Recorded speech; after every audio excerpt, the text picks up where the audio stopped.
Mak info iki infone seputar Desa Jegu Mak ya Sutojayan Kabupaten Blitar. Sampeyan wis tau apa urung liwat dalan kene iki? Lah dalan iki lek terus ngulon engko tembuse kae lho Mak. Pom bensin jaring Ludaya kae lho. Engko lek terus sekiner ngulon terus ngono ya terus ngalor dan lain sebagainya. Aku ya iso teko Kota Blitar.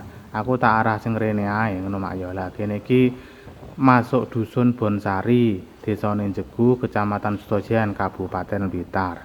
Ya lek salah minta maaf. Ya wis ngene iki keadaan lingkungan sekitar dusun Kebonsari.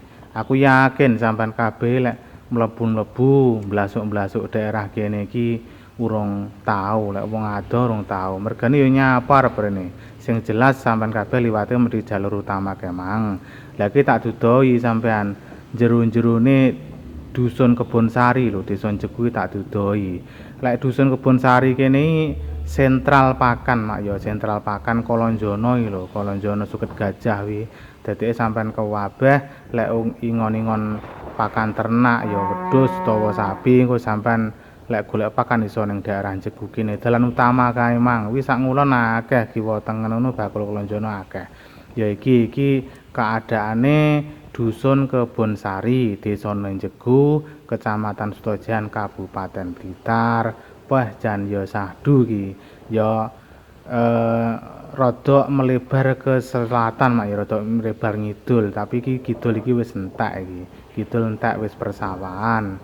Engko ngidul sedidik kok kene paling ya sekitar 500 meter apa sekilo wis masuk Desa Jengglong wisan. Wah. Jan penak omah ning ngarep ning kene iki ketoke po enak kan omahe ngadep ngidul terus ngadep sawah jan mesti isis tapi yo biasane usum wong panen usum piye engko mesti kebledukan yo kabeh iki enek plus minuse. Lah iki lek sing ruwono ke wis dam wi lho Mak, dam Kali Jegu pertigaan wi lho dam lek sing ngulon Lodogung lek sing ngidul yo perairan sawah Lodaya iki balik ngalor neh. Yo ambane ya sakmene ngene iki engko ngalor wis jog dalan utama.